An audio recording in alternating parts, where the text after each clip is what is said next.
So Rox is confirmed to be dead in this chapter. This is the chapter where he dies, and rest in peace to the GOAT. The best character this series has ever seen, which is really interesting because he came in over 1150 chapters into it. But I guess it also shows that Oda can still do some really great stuff when he feels like it. We saw in the previous chapter that he was hit by both Roger and Garp's ultimate attacks, but I didn't want to jump to any conclusions, which is, I guess, also part and parcel of what I do anyway. But with Rox, I wanted to take extra care before declaring that he is, actually fully dead. But it turns out that Garling landed the final blow on Rox. So if you couldn't hate this guy anymore, he's killed Rox, and didn't even kill him in a cool way. He just stabbed him as he was essentially dying, I guess. Now, first of all, Rox, holy crap, what a beast. I mean, we knew that, but wow, he took Garp and Roger's ultimate attacks. They put their full quote-unquote mass into it, which may or may not be parts of their freaking souls. I don't know. I'm not going to go that deep into the theory core stuff about that, at least yet. But still living after that. I mean, he did have the Dami Reversi stuff going on with him, but still. And that's also really interesting because we've been speculating about that for a while now. We thought that Garling was just going to be the one that just killed Rox in the first place. Like, sneak up behind him and stab him or whatever, or use Eris and Teach against him. But then we started pivoting over to, it seems like Garp and Roger are going to kill him. Well, Oda let us have our cake and eat it too. But the cake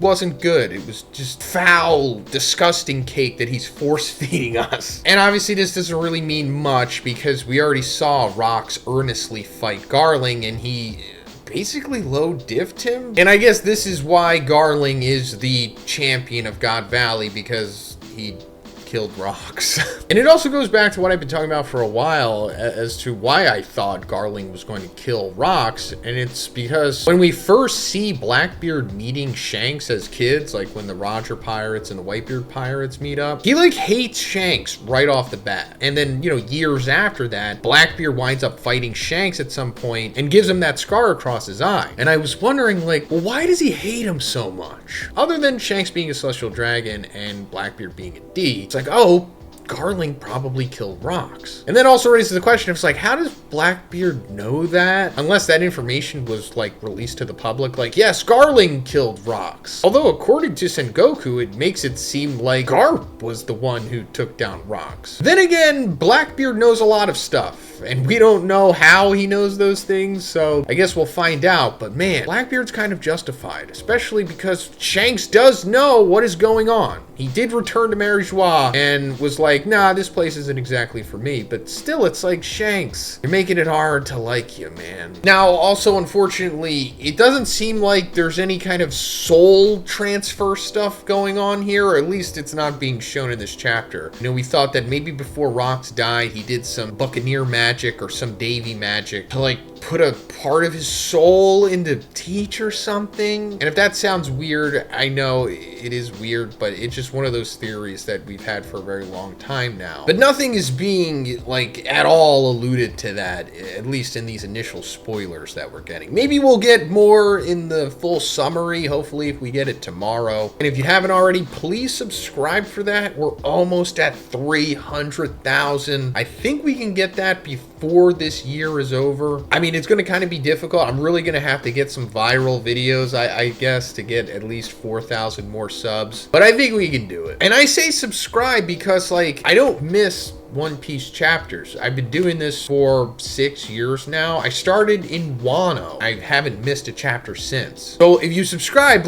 you'll always see a One Piece spoiler and chapter review from me. And I try to get it out as fast as possible. Also, like the video too. Grab that phone because statistically you're probably watching this on there, and just hit the like button. If we can get to 3,000 likes, it'll help this video so much and me as well. So thank you guys. God Valley Island sinks into the sea. So that's why it's no longer on the map anywhere, because it sank into the sea. I thought it was going to get Uranus, but I guess it didn't really need to. It seemed like it was. When Emu was talking about, make sure that place doesn't exist anymore or whatever, I'm paraphrasing. And I guess they didn't really need to because it wound up just getting destroyed in everything that happened with Rox and Whitebeard and Garp and Roger. And the ending result of that just sank into the sea. So technically, it still exists because Because if you go into the water, you can find it, but I don't know if there's any reason to even do that because there's nothing like left there of significance. But first, guys, those of you who have been following me know that I have owned a Hovsco Hov GTR-S for a while now, and I absolutely love this e-bike. These are like the new cool type of e-bikes out there that I see a bunch of you Gen Alphas riding around on, so I had to get one for myself, and it's pretty incredible. Like I said, this thing has a 1500 watt peak motor that delivers super powerful acceleration and handles various terrains effortlessly. It actually has up to a top speed of 32 miles per hour. That is really fast. It has a 48 volt 15 AH battery that ensures long range riding, which is ideal for like commuting or just going on an adventure. It has a multi-function LCD display that shows the speed, battery level, and mileage in real time. Also, all Hovsco e-bikes come with free US shipping and a 2-year warranty, with 100 plus dealers offering test rides and maintenance. So guys, Black Friday's coming up, and Hovsco has a pretty incredible deal. So go through the link in my description, because if you get the Hovsco Hov GTR-S, you will get a Hovsco helmet, mobile phone holder, and lock set for free, which has an original value of $259. That is a wild deal, guys, and this offer is not going to last long. So again, go through the link in my description. Thanks. We see some world reaction for the defeat of the Rock's pirates. Rox has declared his dream to Loki, which is to be the king of the world. So that's pretty cool. I guess this is like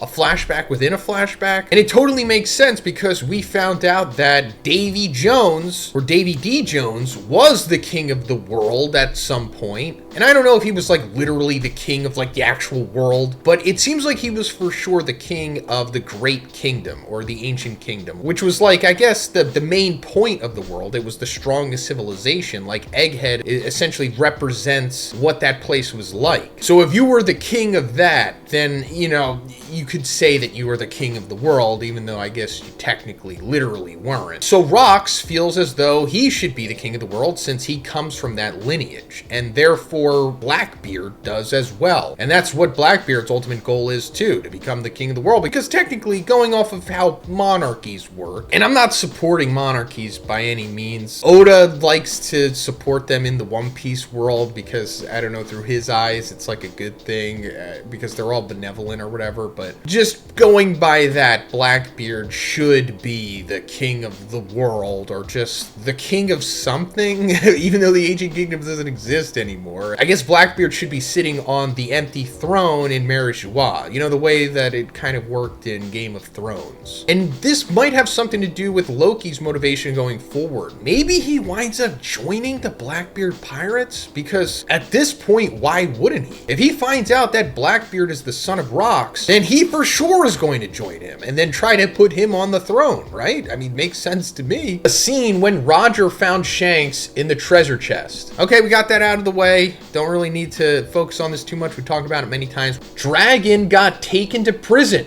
Garp visits him and breaks him free. All right, that's kind of cool. I know it is cool. It's like, Garp, just stop being a Marine. They're already breaking the law several times over. I know, but we'll get into it. But Dragon is being arrested here because, first of all, once he discovered what was going on with the hunting game, he like just had a complete 180 and he realized, oh, the world government sucks, the Marine sucks, I need to get out of this. He shot a freaking celestial dragon with a tranquilizer gun. And then once he lost baby Shanks, he was like, I couldn't even, save one baby, and he kind of fully snapped there. And then he just took a gun to the other Marines that were leaving on the ships, and he was like, hey, take these surviving members of God Valley and get them out of here or I'll freaking kill you. So there are ramifications for what he was doing. I don't think they found out that he shot a celestial dragon because they would have just executed him. So he's more so just getting in prison for what he did against the fellow Marines. But I really do like that Garp is breaking him out. I hope we do get some kind of extended interaction between Garp and Dragon in this sequence, because if we do, it'll literally be the only time that they actually talk in the series. At the end of the chapter, Harald breaks his horns after the news of Zebek's death. So I guess we're done with God Valley and all of the fun stuff, and we're coming back to the Elbaf flashback. And we're getting to the point of where Harald is removing his horns. This is actually one of the very first things that we found out about Harald. It was way back in chapter 1137. When we saw like the portrait of Harald in the throne room, Rhodes said the scarring on his head is where he ripped out his horns, the mark of his ancient giant blood. To him, the ancient giants were a reminder of our era of war. That doesn't really line up with Rox's death, but I guess it's more so Harald just being ashamed of himself for going along with what the world government wanted. Like they said, hey, kill Rox for us and, you know, we'll just be nice to you, but more or less, I'm paraphrasing. And he did. I mean, he didn't kill Rox or try to fully kill him, but he did go after him. At least he showed them that he tried. And also, Harald didn't go to God Valley.